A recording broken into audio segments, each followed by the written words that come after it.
তো আসসালামু আলাইকুম, কী অবস্থা সবার? সো একটা জিনিস মাথায় শুধু ঘুরতেছিল আর কি, ফিফা 8টা টিমকে অ্যাডভান্টেজ দিতেছে, তারা গ্রুপে থার্ড টিম ফেস করতেছে, বা বাকি 4টা টিমকে অ্যাডভান্টেজ দিতেছে না। তার ভিতরে আবার আমার প্রিয় টিম আর্জেন্টিনাও আছে। কেন বিষয়টা? তো এটা নিয়ে ঘাটাঘাটি করলাম, ঘাটাঘাটি ফার্স্টে মাথায় কিছুই ঢুকতেছিল না। জিমিনি আমার এই সূত্র দেখায়, এই সূত্র, মানে মাথায় তো এত কিছু ঢোকানোর সময় না আর কি, সারাদিন কাজ করে তো আবার ম্যাথ পড়ার সময় নেই। বাট যখন চ্যাটজিপিটিতে আসলাম, তো যেটা পাইলাম ফিফা ম্যাচ ড্র হওয়ার আগেই কোন গ্রুপগুলো লাকি গ্রুপ হবে আর কোন গ্রুপগুলো আনলাকি গ্রুপ হবে এটা সেট করে রাখছে আর কি। সেইখানে হচ্ছে যে আনলাকির তালিকা হচ্ছে যে আপনার আর্জেন্টিনার গ্রুপ আছে, ব্রাজিলের গ্রুপ আছে, নেদারল্যান্ডের গ্রুপ আছে, স্পেনের গ্রুপ আছে।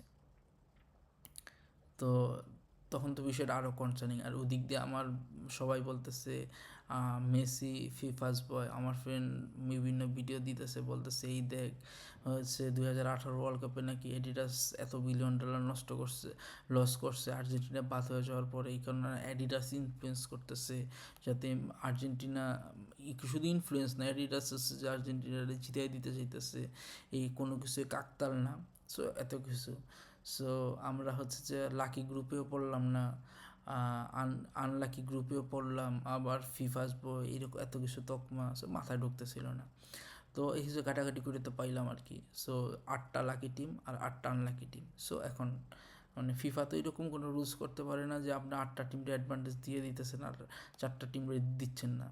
সো ফিফা যেটা করছে, সো আপনি 8টা টিম, আপনি থার্ড টিম ফেস করবেন রাউন্ড অফ 32-তে। বাট আপনি যখন রাউন্ড অফ 16-এ যাবেন, ওই যে লাকি টিমের, লাকি 8টা টিমের চ্যাম্পিয়ন, তারা কিন্তু হার্ড অপোনেন্ট পাবে। তারা হচ্ছে যে অপর গ্রুপে গ্রুপ চ্যাম্পিয়নও পাইতে পারে আর কি। বাট এই যে 4টা টিম যারা হচ্ছে আনলাকি, যারা হচ্ছে যে রানার আপদের ফেস করছে, তারা যা কী করবে, তারা হচ্ছে যে অপর গ্রুপের রানার আপ খেলে তারা যারা জিতবে ওই দলদের ফেস করবে, which is compare to easy, তাই না? সো এই অ্যাডভান্টেজটা ফিফা ওই আনলাকি 4টা টিমরে দিয়েছে আর কি। তো এই জন্য হচ্ছে আর্জেন্টিনা লাকি এনাফ, মানে কেপ ভার্দেরে পাওয়া গেছে, সেইখানে ওই গ্রুপ থেকে তো মানে উরুগুয়ের সেকেন্ড হওয়ার কথা, মানে মানে আর হচ্ছে যে আপনার সৌদি আরব থার্ড হওয়ার কথা, কেপ ভার্দে তো ফোর্থে থাকার কথা। মানে ওইখানে কেপ ভার্দে সেকেন্ড হয়ে গেছে আর কি। আপনি যদি 100 জনের প্রেডিকশন আগে জিজ্ঞেস করতেন যে এই গ্রুপে কে কত নম্বর হবে, সবাই বলবো যে স্পেন 1 নাম্বার, উরুগুয়ে 2 নাম্বার, আর সৌদি আরবে 3 নাম্বার, কেপ ভার্দে 4 নাম্বার। ওইখান থেকে কেপ ভার্দে সেকেন্ড হয়ে আসছে, সেকেন্ড হয়ে আসছে। তার মানে সো মানে কেপ ভার্দের র্যাঙ্কিং 61, তার মানে এই না যে কেপ ভার্দে খারাপ খেলবে। এটা ওয়ার্ল্ড কাপ ভাই, ওয়ার্ল্ড কাপে সবাই খেলতে আসছে। সো সবগুলো আফ্রিকান টিমগুলো কীভাবে প্যারা দিছে বড় বড় টিমগুলো করে দেখছেনি আর কি। আফ্রিকার মেবি 7টা না 8টা টিম উঠে গেছে, শুধু 1টা না 2টা টিম বাদ হয়েছে আর কি। So it's not easy. আর্জেন্টিনার জন্য অনেক ইজি হবে এরকম না, প্যারাগুয়ে তো অনেক ইজি টিম ছিল মনে হয়েছে, ইউএসএস এর সাথে 4টা গোল খাইছে, বাট প্যারাগুয়ে তো জার্মানিরা হারাই দিছে।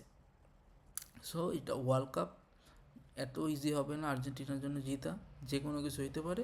বাট আই হোপস আর্জেন্টিনা হারবে না তাদের সাথে, এটা আমার হোপ আছে। বাট যারা বলতেছে যে ফিফা অ্যাডভান্টেজ দিতেছে, এই করতেছে, তাদের জন্য ভাই আপনারা একটু একটু দেখেন ভাই, এখন তো সব কিছু তথ্য প্রযুক্তির যুগ, অ্যাডভান্টেজ দিতেছে কি দিতেছে না একটু ঘাটাঘাটি করে দেখেন। বাট এই যে গ্রুপগুলো, এগুলো আগে থেকে সেট করা ছিল, এখন Argentina group runner up face করতেছে, কাগজগুলোর মধ্যে তারা শক্তিশালী টিম। সো এই গ্রুপে আর্জেন্টিনা রানার আপ ফেস করতেছে। সো নেক্সট রাউন্ডে যে আর্জেন্টিনা, মানে আর্জেন্টিনা গ্রুপ রানার আপ থেকে জয় হওয়া একটা টিম ফেস করবে, হুইচ ইজ ইজিপ্ট অ্যান্ড অস্ট্রেলিয়ার, যে জিতবে তারা ফেস করবে আর কি। এটা হচ্ছে অ্যাডভান্টেজ পাবে। সো যে অ্যাডভান্টেজ ওরা রাউন্ড অফ 32-তে পাইতো না। বাট ফর্চুনেটলি ছোটো টিম আপনাদের, সকল ছোটো টিম, বাট তারা দে আর পারফর্মিং, তারা গ্রুপের রানার আপ হয়েছে, তারা তো ছোটো টিম না, দে আর পারফর্মিং দিস টুর্নামেন্ট। সো এই অনুযায়ী হচ্ছে যে আপনাদের কাছে অনুযায়ী ফিফাস বয় মেসি এই অ্যাডভান্টেজগুলো পাইতেছে। But that's all are pre selected, like কীভাবে কী কী যাবে আর কি, ব্র্যাকেটটা কি এর আগেই তৈরি।